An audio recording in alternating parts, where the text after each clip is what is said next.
tonight. For the start of period number 2 between the Owls and the Pilgrims, we were scoreless in the first frame, but Ryan, I believe we saw the best hockey, in my opinion, that the Owls have played all season long. They start 4-on-4.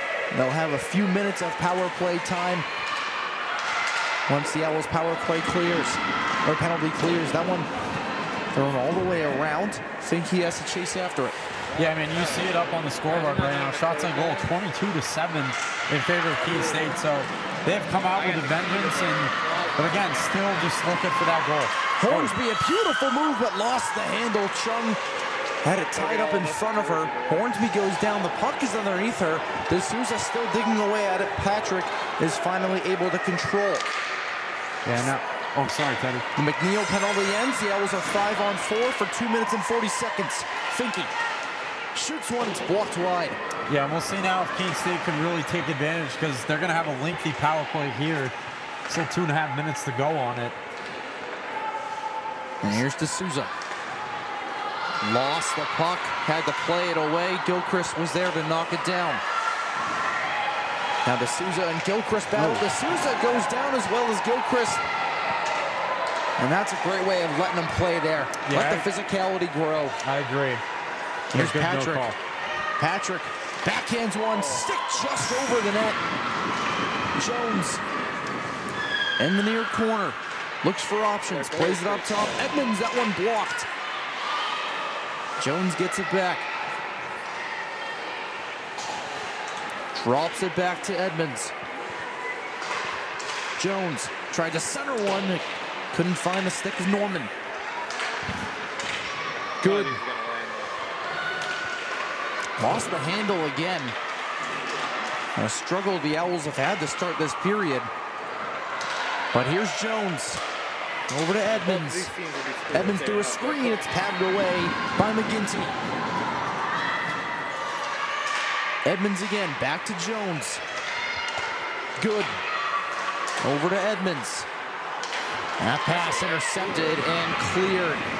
Good coverage there from the Pilgrims.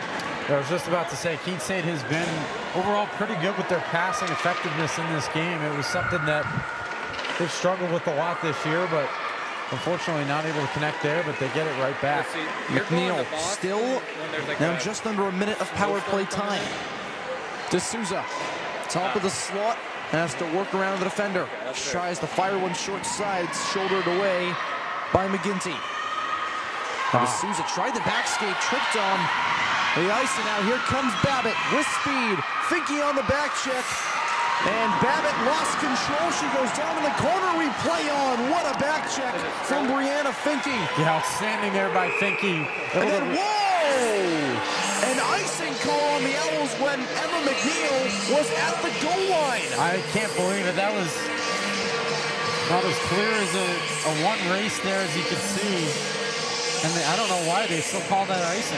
It should be a center ice faceoff, unless they're going to call McNeil offsides, but it did not seem like she was. No, I do not understand the call there. I don't either. I mean, she seemed to have won that race pretty cleanly. So obviously, she's not happy about it now. That's a tough break. I don't know about that one. I don't understand there. So it will be a defensive zone faceoff for the Owls in what should have been an offensive possession. Yeah. Starting with Emma McNeil. Yeah, it appeared she had won the race to the puck there, and again, don't see why it would be an offside or anything. They're going to play on, though. The Owls win the draw. Here's Finke across for Ian Tosca. Able to hit McNeil at the blue line. McNeil shoots one. It's deflected off of Ian Tosca. She now controls it behind the net. Tried to feed one to Patrick. It's off the stick. Power play time trickling away. We're back to full strength. Another great kill from the Pilgrims. Yeah, just, Ian Tosca couldn't handle it. It's now to the near boards. Yeah, good kill there by the Pilgrims. It's just, again, unfortunate that Keene State cannot take advantage. That one taken back. Here's DeMeo on the rush. DeMeo tried to center one. It's in! lead. 16-10 remaining in the second. It may have gone off of Norman's foot out in front. But the Owls finally pull through. Yeah, just kind of a weird way, I guess, to have the first goal in this game. I mean, it looked like really not a whole lot was going on as we get a look at the replay here. That's off the foot of Norman while she was trying to stop backdoor. The freshman's second of the season. The Owls have a lead that we thought they were going to get for so long in the first period. Yeah, and again, kind of just a weird way to get it, but he'll certainly take it there in front. Just right place, right time there for Norman. And again, she didn't try to kick the puck, so obviously a legal goal, and Keene has the lead. We'll see if they can add now. Here, here's Jones, tried to make a move around the defender. She lost the handle. Now the Owls, too many men. We're gonna get a penalty here. There's a mental mistake. Someone didn't change. Yeah, that's just, assuming it is the penalty, yeah, too many men. That's just an unfortunate lapse there of judgment for Keene State, especially right after the goal. Renee Toogood makes the call. A chance for New England College to get right back into this one. Grace Basin will serve it.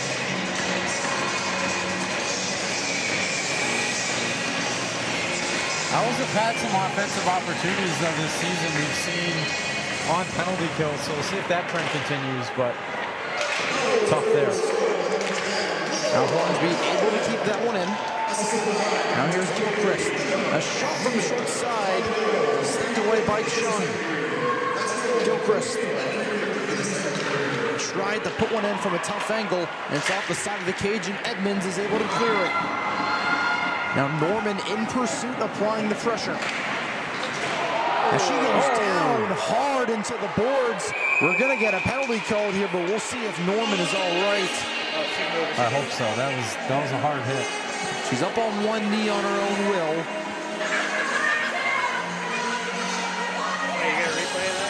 That's going to be Babbitt to go to the box.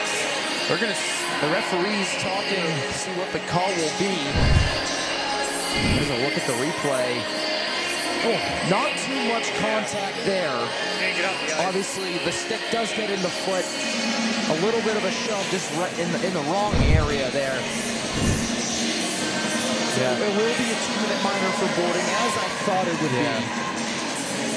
Good to see Norman seems to be okay. I mean, probably evaluating her. You would think, obviously, with a head injury, with that heavy contact with the wall, but you saw her take a shot at the end of the Southern Maine game here, right in the dying seconds. Yeah, you're talking about the face-off tie-up, right? Yep. Yeah. Here's DeMayo. Finke gets tied up in the high slot. That one cleared all the way down, showing out to play it. It is 4-on-4, so icing is on. And DeMayo tried to hit Ian Tosca. A little too far for her as Blondin is able to retreat and control it. Yeah, at the end of this 4-on-4, the Owls will have about 30 seconds in the power play, so not a lot, but Hornsby. Here's Blondin.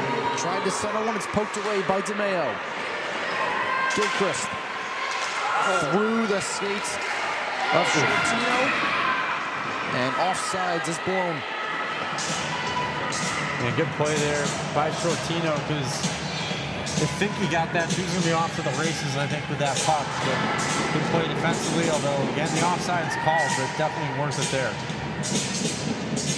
46 seconds of 4-on-4 action. The Owls will get 30 seconds of power play time. Devlin able to play that one out. D'Souza off the boards for Spinelli. Spinelli wheels into the slot, gets a shot off. It goes just wide. Almost wondered if McGinty got a piece of that with a glove, maybe. There's Devlin. That shot blocked by D'Souza. Now here comes Patrick the other way. Patrick with speed has the outside angle. Patrick saved by McGinty.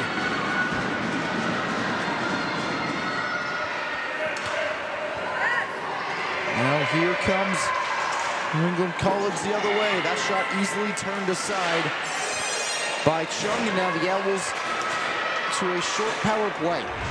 We'll see if they can make anything work here. Still not a lot of time. 0 for 5 so far tonight. Norman tried to slide one through. Jones plays it up for DeMeo. Gets a return pass there on the far hash marks. That one taken away and cleared by De Devitas. Yeah, it's just been weird in that sense because, as you said, 0 for 5 on the power play. And the Owls not able to make anything of those opportunities. But then, shortly after, it's Lorelai Norman with the goal. A kind of a nonchalant play where it just hits off her skate and goes in. Delayed offsides. The Pilgrims tag up. A dangerous play by DeMeo. As a turnaround shot goes just wide. Chung may have gotten a piece of it. Still there on the side of the post. That one deflected, patted away by Chung. That's the one thing they teach you as a defenseman. Do not go up the middle in a situation like that. No. That shot ends up going wide. Now the Pilgrims have some sustained zone time. That one centered off a player out in front. Chung has to dive on top of it and finally get a whistle. Yeah, now all of a sudden some pressure being applied here by the Pilgrims. Great save there at the end by Chung, just jumping on top of that puck. Owls still in firm control of shots on goal, as you see, 27-13, and also the Keene State goal scorer for now, Lorelai Norman. And here's Bazin. Off the boards for McNeil. McNeil, cross ice to Edmonds. She's all the way to the right. Edmonds able to work it in, still in control, goes down, loses the puck. Bazin keeps it in momentarily. It's off her skate. McNeil is back to control it. Patrick couldn't hit McNeil, but offsides is called there. There's Norman right there on the bench. Just working on the mask there a little bit. Tightening the screws. It's always irritating when they come loose. Yeah. Or even when they just come straight off. I've had moments like that in my playing days where I'd have to tape the helmet on. It's no fun. Sounds like a lot of fun. Tie-up goes to De Devitas. That shot blocked right into the legs of Stewart. Patrick plays it around for D'Souza. D'Souza tried to get it to Spinelli. Spinelli gets tripped up. And we will get a penalty. This will be really the sixth, I guess you'd say, like, full power play of the night for Keene State. They're yet to capitalize on one. They've developed a whole lot of pressure. About as clear a trip as you can get. Obviously obstructed a little bit by that board, but I found like a stick between the legs. my pocket last time I was at Margarita. So the Isabella Marzano, who will sit for 2 minutes. Now Patrick shoots, and that one gloved by McGinty. What I want to see here out of Keene State is really getting a lot more pressure on power plays, because I feel like, oddly enough, it's been the even strength tonight that the Owls have had their better looks. Out shooting the Pilgrims 28-13. Biggest disparity we've seen since Hilbert. Finke up top for D'Souza. D'Souza feigned on the pass. Ian Tosca able to keep it in. Ian Tosca wheels around the net. There's Patrick in a soft spot. It's off a player out in front. McNeil tried to turn around and get a shot off, but it ends up being cleared. And talking about Hilbert, I mean, they got them at the beginning of the season. I believe won that season opener 8-1. They did, and then they followed it up with a 1-0 win, although having 80 shot attempts. 60 shots on goal if you really want to do the math. It's incredible. I was putting a mint in my mouth. Here's Good. Oh. And one deflected, so no icing. I love Olive Garden. Good now. Lost it in her feet. Still there battling for it. Spinelli able to come away with it. And one kept in by Edmonds off the boards. Here's Tabby Jones. Tried to center one to Norman. Norman just plays it off the stick of McGinty, and she'll get an easy tie-up. There's one down in Massachusetts I drive down to with my girlfriend. Yeah, and again, not a lot of really good looks here on this power play so far for Keene State. We'll see if anything changes, but almost feels like the Pilgrims have been doing a nice job muddying up some of those passing lanes, especially on these penalty kills. Patrick's shot gets blocked. 30 seconds left on the man advantage for the Owls. Patrick slides one cross corner to Finke. Finke curls. Now drops one down low for McNeil. McNeil, Patrick, patted away by McGinty. And that was a good look right there. We'll see if it leads to anything else. Finke couldn't handle it at her skates. It's cleared all the way down. And that will just about do it for the Owls power play. About to be, I think, 0 for 6, right? So many chances, they failed to capitalize, but have still controlled this game by so much. Ian Tosca fanned on the shot. Finke working away at it. Patrick able to play to the boards. And that first meeting, too, all the way back November 14th, the Owls had a lot of the control in that game as well. They were leading 2-0 until late in it. They ended up allowing the Pilgrims to tie it and then eventually winning in overtime. Now a good angle taken there by DeMeo as Dave DeVitis goes crashing into Chung, and the Owls will get another power play. What a play by Caroline DeMeo. Indeed, I mean, incredible. Now here's Pomajba. New England College gets possession. We get a look there. Look at the angle DeMeo takes, allowing Dave DeVitis to crash into Chung there. That is just textbook from the sophomore. That is. And here we go again. Another complex like we just were here, not even a minute ago.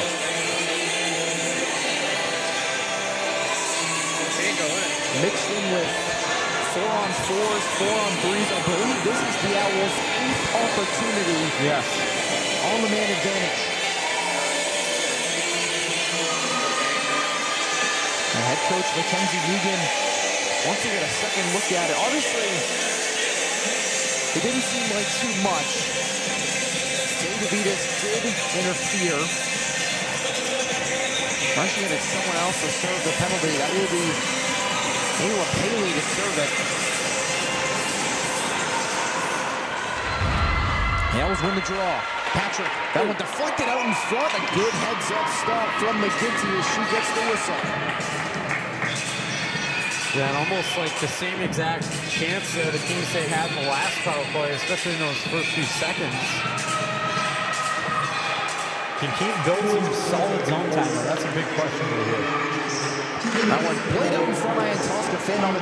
Another factor I want to talk about that the Owls have controlled this game is the face-off circles.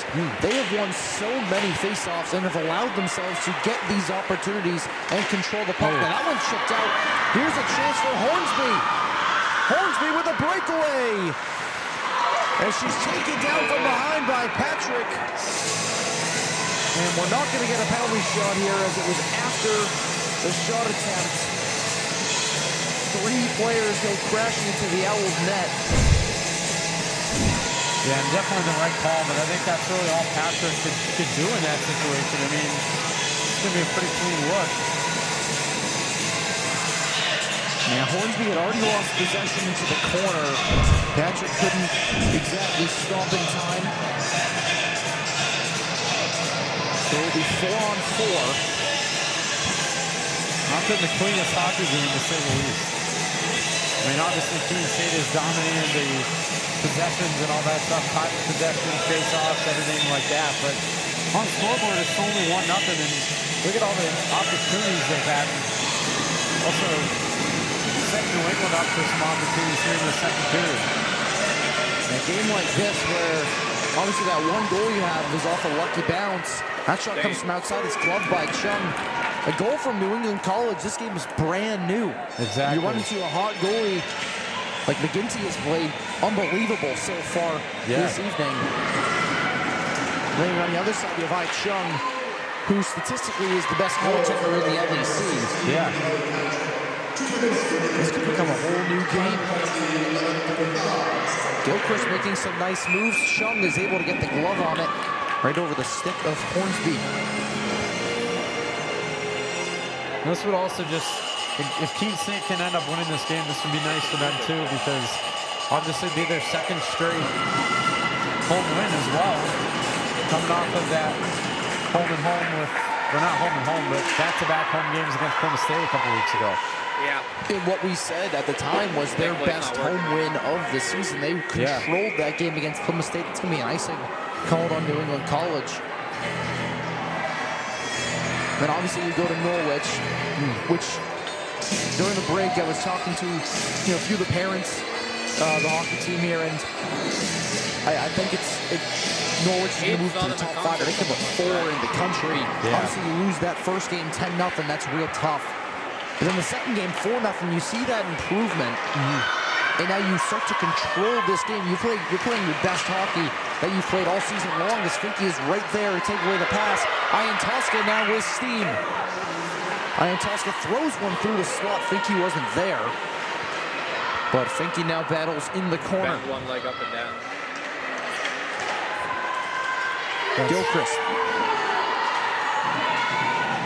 It's certainly good if Keene State can keep this positive momentum up too, because we saw they had a pretty good start to the season, but then kind of a little bit before the Christmas break in December, they really struggled a little bit, and it carried over also into the new year too. So heading towards February now, it's important to see them maybe start to find their footing, if not for anything else for next year as well.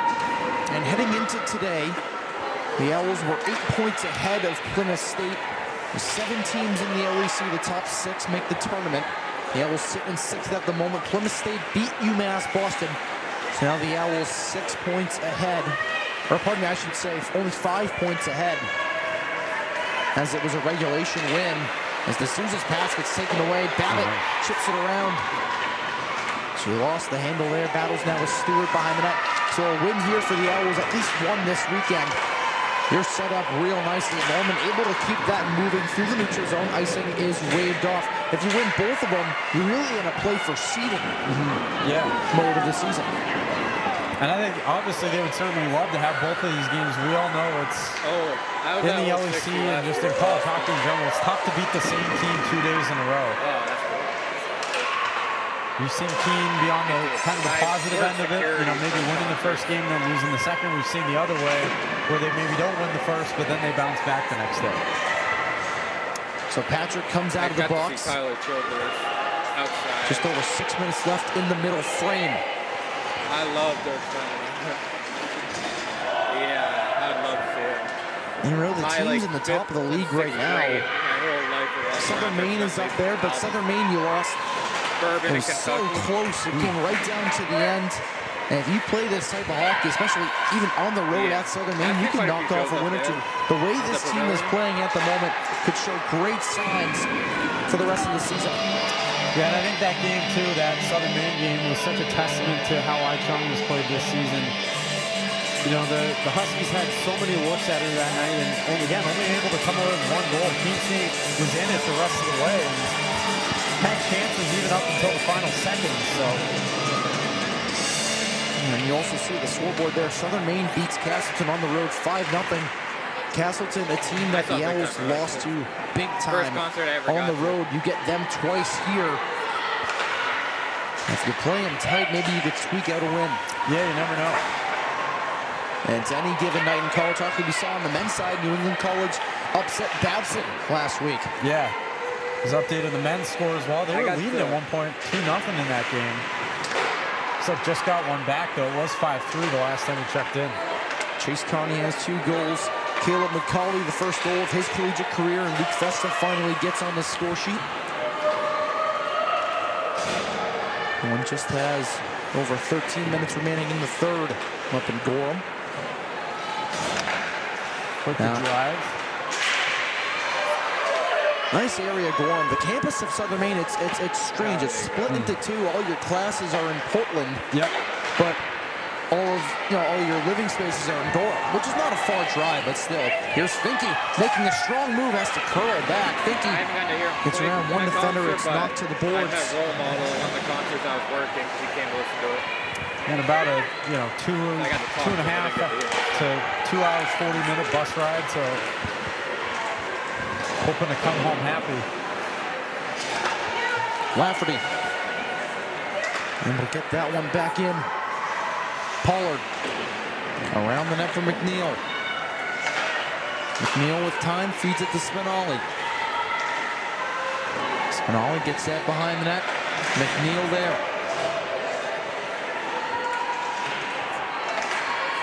That pass off of McNeil's stick. Hellstrom has to retreat.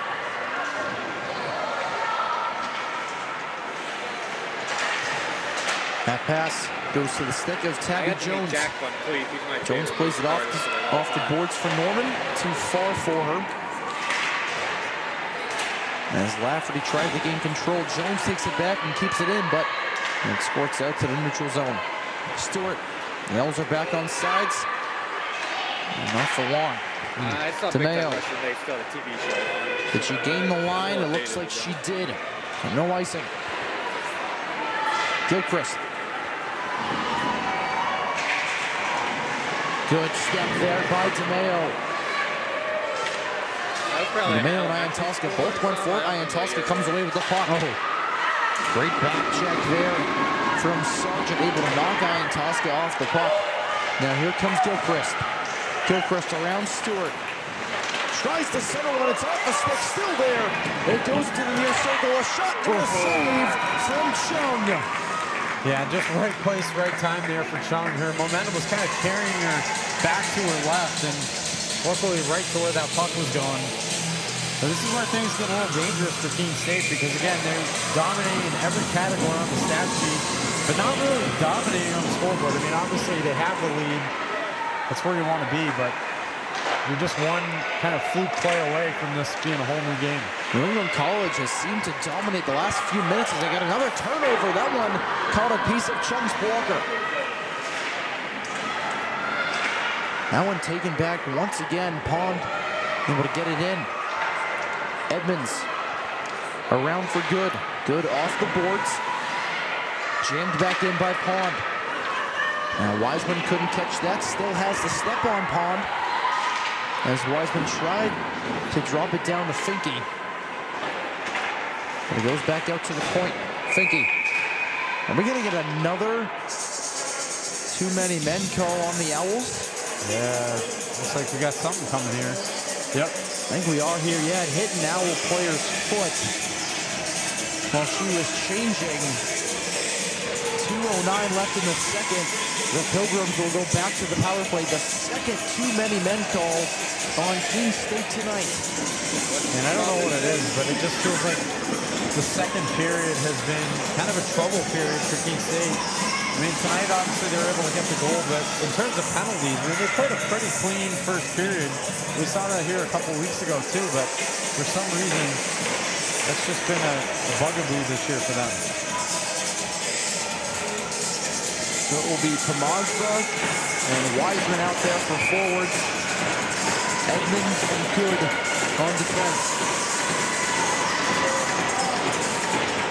You guys survived this, too, because, again, I mean, Pilgrims have looked a little better on the attack these last few minutes. A good job by Good there, able to clear it out.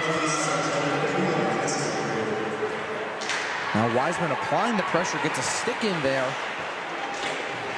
He slows the Pilgrims breakout down. Edmonds able to get it back in deep. Good start to the penalty kill for Keene State. And here's Hornsby. Tries to play one in. Norman takes it away. We're going to get another penalty here. Edmonds is going to be called for a check there on Hornsby. The penalties have certainly just bred more penalties in this game. That's a killer, though, for Keene State. There's the replay there. Yeah.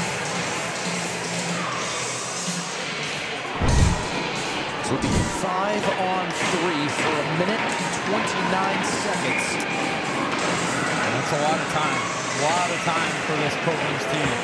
As Kinsey Good out there on defense, she has played so many huge minutes for the Owls this season. She's only a freshman. She loses the puck there right out in front. Luckily, it's cleared back behind. She battles with two Pilgrims. Gilchrist comes away with it. Gilchrist tried to back in one short side. It's off the post. Gilchrist again, plays it up top. That shot gets deflected, still there, the save by Chung. Now another centering attempt, and Iantaska is able to get it out. That's all you really can do here for Keene State, being down 2 players. I mean, Gilchrist again, that one off the side of the cage. you just got to get rid of the puck quick whenever it's on your stick.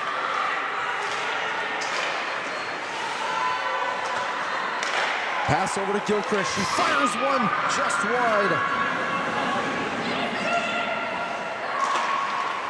That one gets blocked out in front and cleared all the way down. 30 seconds of 5-on-3 action. Approaching 30 seconds left in the period. A stretch pass. Ahead for Lenig. Curls behind the net. Centers one out in front. Hornsby put it just wide. She had an open cage. She did. She had that open right side. Now that one almost gets deflected out in front. It goes through the slot. Now 10 seconds left in the period. 5-on-4 for the final 7. That one gets played around wide. Bazin out of the box.